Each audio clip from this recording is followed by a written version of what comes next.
or shy. Now, Penny, we've got a complete stranger to introduce you to. We don't know who he is, but...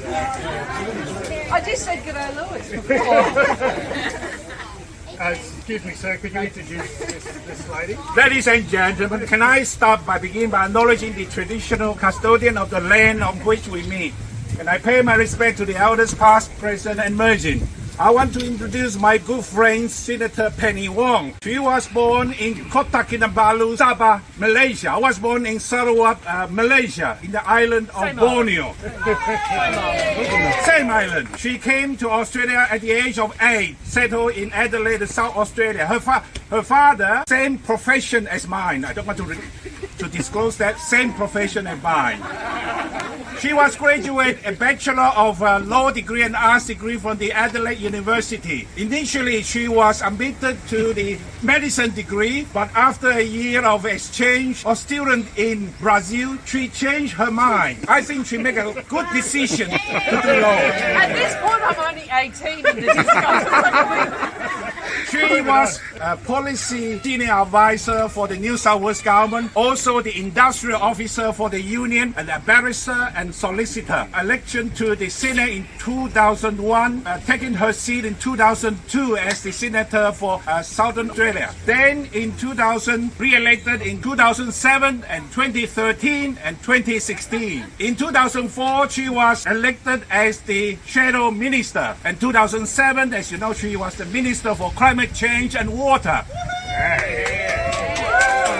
And 2010, she was the Minister for Finance and Deregulation. Ladies and gentlemen, after that, she was elected as the leader of the government in 2013. After the change of government, this is 2013, after the change of government, she became the opposition leader of the Senate.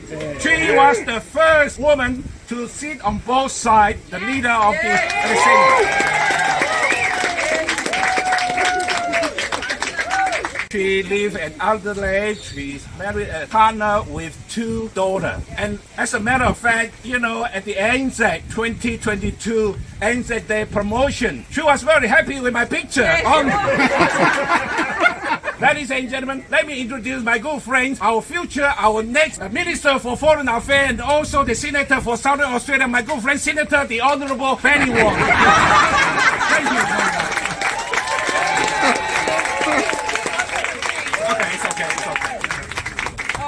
Thank you very much, Lewis, for that very detailed introduction. I did think, oh my goodness, I'm only 18 at this point. It's a long way to go. And Lewis actually tells it correctly. I got into the lift at work, and there's Lewis on one of the news things that you have in the lift. And I texted Morton. Texted Graham and said, I like Lewis's photo. So it was great to see it. But look, can I first acknowledge the traditional owners of this land and pay my respects to elders past and present, and say to you that there are many reasons why we want to win government. But first amongst them is the opportunity to fulfil the promise of the Uluru Statement from the Heart. Because only a Labor government will do that.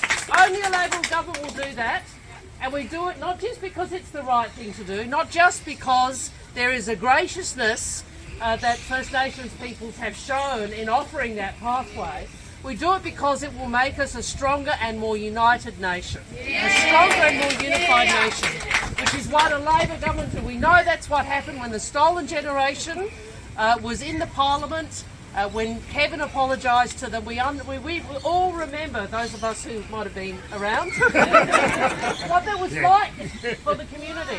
You know, that moment of coming together, something that is anathema to Scott Morrison, something that he will never understand, he will never work for, he will never fight for. It's really great to be here with my friend Graham. Graham is a fantastic contributor, a person of strong values. He's also got a great family. They gave me great books when my children were born, which I'm very grateful for. And he's been a fantastic contributor across a range of policy areas. What I also like about Graham, many things, but he understands the importance of multiculturalism, of cultural diversity in our community. and he understands what that means. Again, something that makes us stronger and more united, something that enriches who we are. And his seat covers, a range of communities from all sorts of different backgrounds, and he's always been a champion for those values of inclusion. Well, we've got a week to go, and it's obviously raining in Queensland again. And, Welcome to the sunshine. I was going to make a joke about that, but I thought it wasn't very good. But I did want to say first off, it's been I will never forget Anna Bligh's speech about the floods. And as someone from the southern part of Australia, just say to you, I know that many parts of the community have been doing it really tough, and there's always potential tragedy when there is flooding, and you've had a very hard. How long is it now? 6 months, is it? Yeah. And government hasn't always been there for you in the way that people hope. And I hope that people get through this safely. And I just want to again say to publicly, to volunteers, to the emergency service personnel all over the state at any time who do such an incredible job. And in South Australia we have more bushfires than floods, obviously. And they're some of the bravest people I've ever met, and most selfless people. I'm sure you tell the same stories about the people who help out communities when they're flooded. So good luck to you all. I hope families, your families and you stay safe, and people across Queensland stay safe. So a week to go.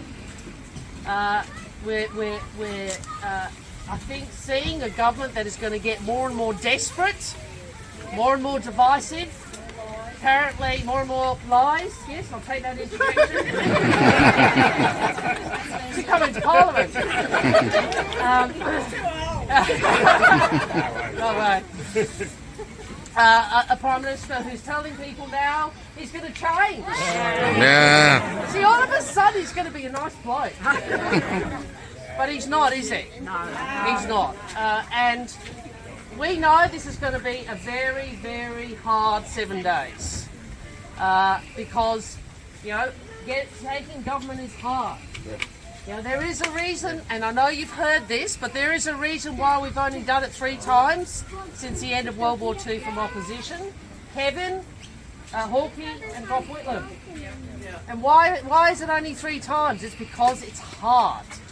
It is hard for Labor people because we don't just seek power for the purposes of power. You don't all turn up here just because you hope you might get a job. You come here because you care about your country. You come here because you care about what sort of country we are. You come here because you care about education and making sure we get more fee-free places in publicly funded TAFE. In publicly funded TAFE. You come here because you want more access to universities for your kids.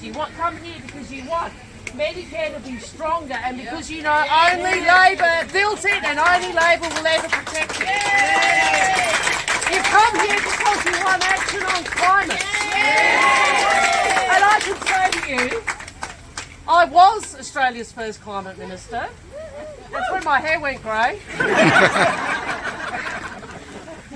But I've spent over a decade being part of the fight against Barnaby Joyce. I blame you for him. You said it here the first time. Barnaby Joyce, Matt Canavan, Tony Abbott, and all of those others who have stood in the way of action on climate for over a decade, who have put our jobs at risk, who have refused to recognise where the world is going, have refused to recognise that one of the ways you help Australians with cost of living is by bringing on cheaper renewables.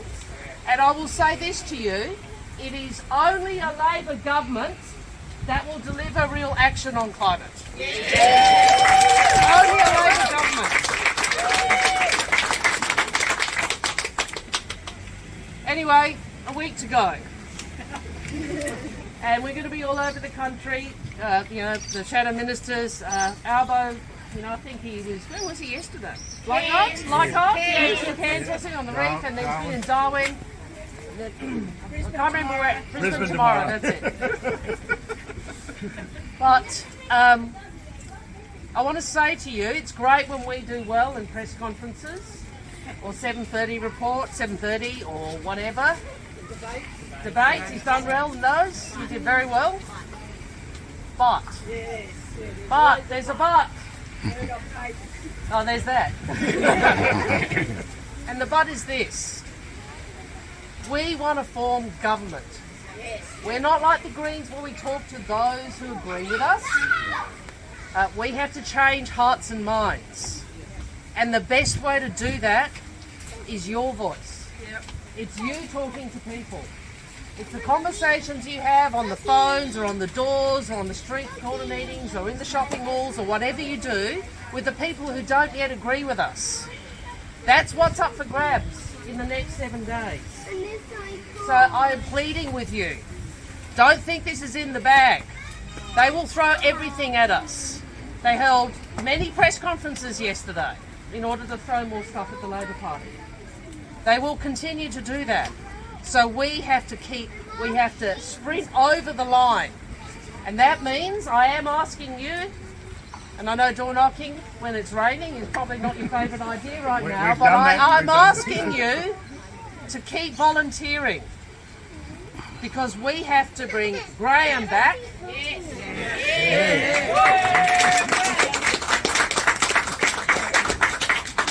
We have to bring Graham back, put Graham back into Canberra again as part of an Albanese Labor government. And you know, when you're really tired and grumpy, or grouchy, not that Graham ever gets grouchy, right? He actually always seems cheerful. He's one of those people in Canberra who's always cheerful. When you're tired and grouchy and sick of it, sick of having that same conversation over and over again, please remember how you will feel on Saturday night if we lose, or Sunday, I'm hoping Sunday night, but also how you will feel about this country if we get over the line. What you will feel if we elect a Labor government to do all of the things that have brought you here in the rain today. All those things that have brought you here in the rain today. You know, whether it's health or education or climate or just the principle, the hope that we might be a more unified nation, and in that we will be stronger. Thank you very much for your time.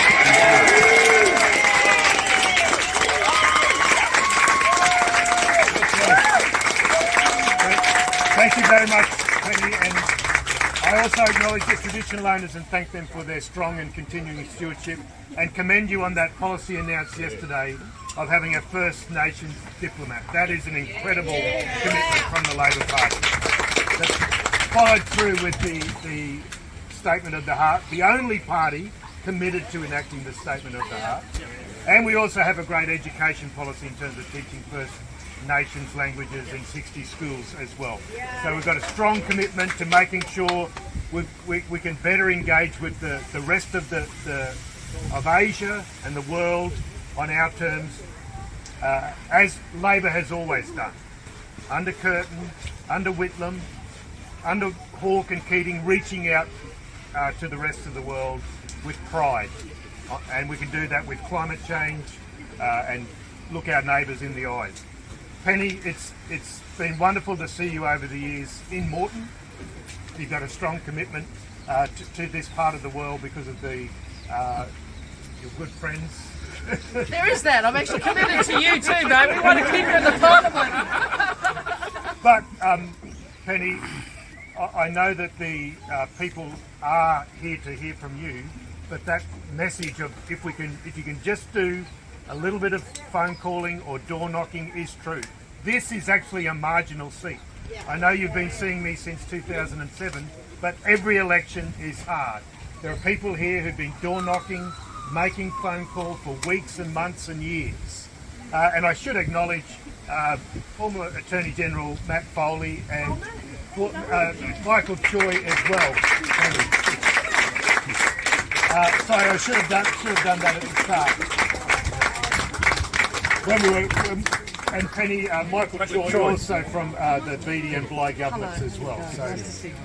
So guys, thank you very much for coming along, but we do have a little bit more work to do. We've got 7 days. My campaign director here, Sasha, give us a wave. Give us a wave up high. And Sasha would attest up front that I am never grumpy. But I can tell you, Sasha does get grumpy. And she will get grumpy if we do not make sure we're running over the line, as Penny said, right through till 6 p.m. and then scrutineering after if you're available. Okay, so it's a chance to catch up with Penny and say a few things. I know she's very busy, but thank you all for coming along. And to my wonderful volunteers, Terry, speaking of grumpy people, on the barbecue, and all of the wonderful people in the red shirts who've been out door knocking and making phone calls and on pre-poll, doing all they can to make sure we've got a fairer Australia. You know, when the Prime Minister is trying to distance himself from Scott Morrison, that they are in trouble. They are in trouble. Let's end his reign once and for all on Saturday night. Yeah.